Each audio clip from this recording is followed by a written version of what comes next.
आपको मालूम है कि विगत 4 सालों से विपक्ष मेरे विरुद्ध षड्यंत्र रच रच कर आखिरकार एक बेबुनियाद आरोप के में मुझे कई 2.5 महीनों से बिरसा जेल में बंद करके रखा है। और इसी प्रकार हमारे महागठबंधन दल के आम आदमी पार्टी के मुख्यमंत्री अरविंद केजरीवाल जी को भी उनके सहयोगियों के साथ दिल्ली के तिहाड़ जेल में डाल रखा है। साथियों, ये आजादी के बाद पहली बार है जब किसी पार्टी के शीर्ष नेता एवं मुख्यमंत्रियों को और मंत्रियों को चुन करके चुनाव के ठीक पहले सुनियोजित तरीके से बेबुनियाद आरोपों पर जेलों में डाला जा रहा है। खैर, कोई बात नहीं, मुझे आज जेल में रहते हुए भी खुशी हो रही है कि जिस लोकतंत्र की रक्षा और हक अधिकार की लड़ाई को हम लड़ रहे हैं, उसे हम ही नहीं बल्कि देश के और विभिन्न राज्यों के दल और क्रांतिकारी नेतागण वही लड़ाई लड़ रहे हैं।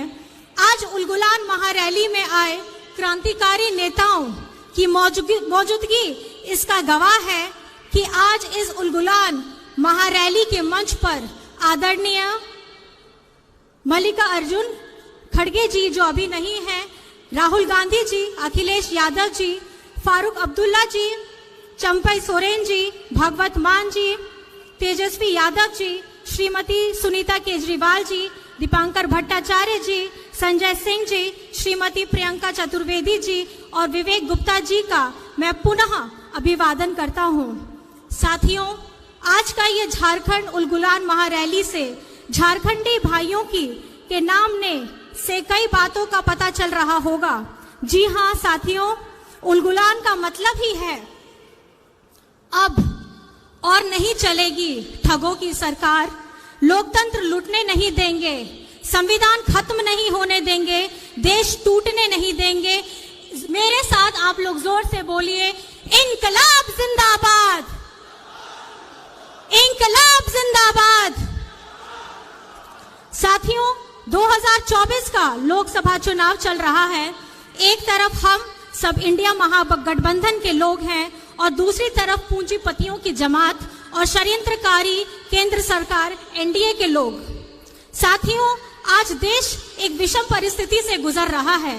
विगत 2014 से केंद्र में भाजपा एनडीए की सरकार चल रही है और 2 बार देश की जनता ने एनडीए को सरकार बनने का मौका भी दिया। देश की सरकार का जनाधार को देश के लोगों ने दे दिया, पर पूरे देश की राज्यों की सरकार का जनाधार एनडीए को नहीं दिया। परंतु 2014 में एनडीए सरकार बनते ही पूरे देश के राज्यों में अपना कब्जा चाहते हैं। आपने सुना ही होगा विभिन्न सूचना तंत्र के माध्यम से कि गैर भाजपा सरकार राज्यों को किस तरीके से परेशान और उनके साथ सौतेला व्यवहार किया जा रहा है। कहीं सरकार गिराई जा रही है तो कहीं एमपी एमएलए खरीद फरोख्त की जा रही है। जो गैर भाजपा सरकार उनके साथ नहीं आते हैं तो इसका उदाहरण है कि आज हम जेलों से आप तक बंदी पत्रों के माध्यम से संदेश भेजना पड़ रहा है। साथियों, यह देश हमें भीख में नहीं मिली है। इस देश को पाने के लिए अनगिनत शहादत हुई है। कई इतिहास की किताब हमारे स्वतंत्रता सेनानियों के नाम से पटे पड़े हैं। साथियों, विगत कई साल के षड्यंत्र का फल एनडीए को 2014 में पूर्ण बहुमत से सरकार बनाने को मिली। देश के लोगों को बड़ी चतुराई से सपने दिखाए, आंखों में धूल झोंका गया, हर जाति धर्म के लोग को मूर्ख बनाया गया। बड़ी चतुराई से 2014 से आज तक देश के युवा, महिला, बुजुर्ग, किसान, आदिवासी, दलितों को ठगा गया।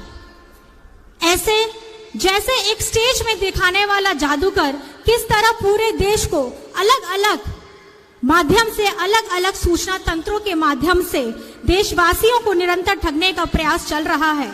इस चुनाव में बड़े पैमाने पर केंद्र एजेंसियों का दुरुपयोग किया जा रहा है। उनके माध्यम से विपक्ष की आवाज को कुचलने का काम शुरू हो रहा है।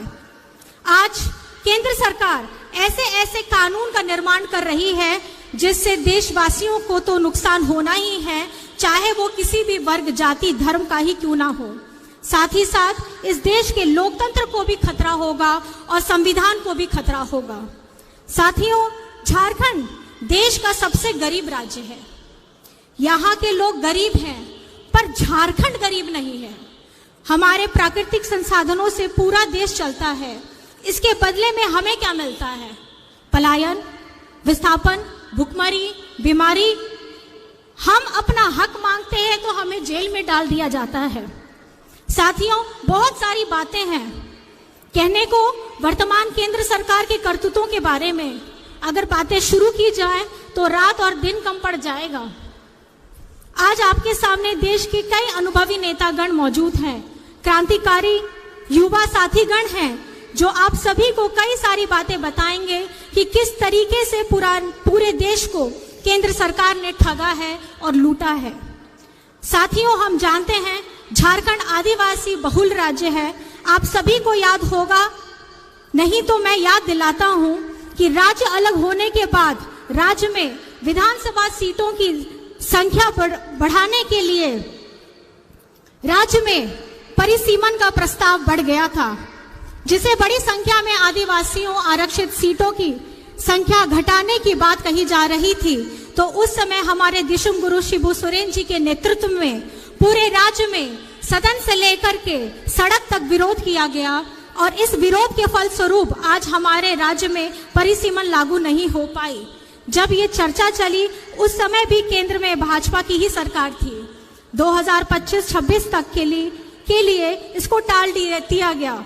यह विषय वर्तमान लोकसभा चुनाव के बाद फिर से राज्य के सामने आने वाला है। जैसे कि मैंने पहले भी बताया है कि केंद्र सरकार जिस तरह से नए नए कानून बना रही है, उन कानूनों में सबसे अधिक प्रभावित आदिवासी क्षेत्र और आदिवासी समुदाय को होने जा रहा है।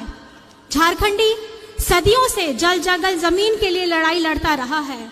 जल जंगल जमीन के लिए हमारे अनेक पूर्वजों ने अपनी शहादत दी है और आज के परिप्रेक्ष्य में केंद्र सरकार की सोच आदिवासी, दलित, पिछड़ा, मजदूर, किसान विरोधी रहा है और इनके 10 साल की कार्यकाल में सबसे अधिक और बड़े ही निर्मम तरीके से आदिवासी समुदायों को और उनके अनुसूचित क्षेत्रों पर इनकी बुरी नजर है। उदाहरण के तौर पर आप देख सकते हैं, विगत कई महीनों से मणिपुर जल रहा है। वहां के आदिवासी बहु बेटियों की इज्जत लूटी जा रही है। पूरा देश देख रहा है, पर केंद्र सरकार चुप है। आज तक केंद्र सरकार ने कोई सूद नहीं ली है। ये है इनका आदिवासी प्रेम। लद्दाख को छठी अनुसूची में डालने का वादा कर वर्षों तक ठगा गया और अंत में छठी अनुसूची घोषित करने से मुकर गई।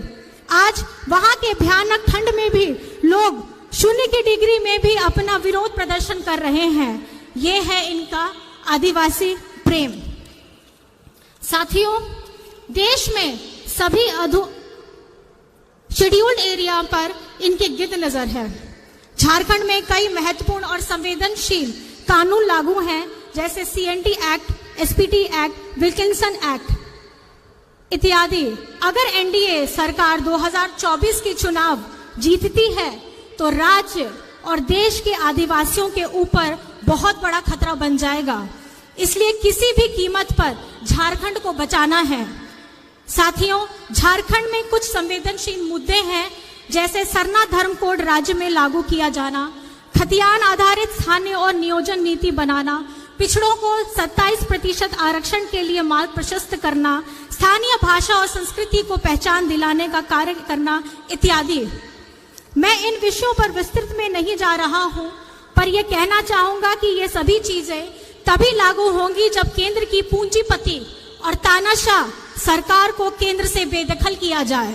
साथियों, मैं अपना यह संदेश समाप्त करने से पहले कहना चाहता हूं कि झारखंड वीरों की धरती है। हमेशा से झारखंड के मूलवासी आदिवासियों ने राज्य के हक अधिकार के लिए संघर्ष किया है, अपने संघर्षों का लोहा भी बनवाया है। झारखंड के लोग अपने हक अधिकार की लड़ाई तब तक लड़ते रहेंगे जब तक वो हासिल ना हो जाए। आज उसी संघर्ष का यह नतीजा है कि वर्ष 2000 में गुरुजी के नेतृत्व में हमें झारखंड राज्य मिला और उसी संघर्ष से ही राज्य अलग होने के बाद हम लोगों ने राज्य में महागठबंधन की मजबूत सरकार बनाई और अब मजबूत उलगुलान की आवाज करते हुए 2024 के लोकसभा चुनाव मजबूती से लड़ेंगे भी और जीतेंगे भी। जुमले वाली केंद्र सरकार की नाकामी, देश को ठगने वालों की और देश की अखंडता को तोड़ने की बातें करने वालों को इस झारखंड से भी खदेड़ा जाएगा और दिल्ली की गद्दी से भी खदेड़ा जाएगा। इन्हीं बातों के साथ आप सबको उलगुलान महारैली में आने के लिए बहुत बहुत आभार है।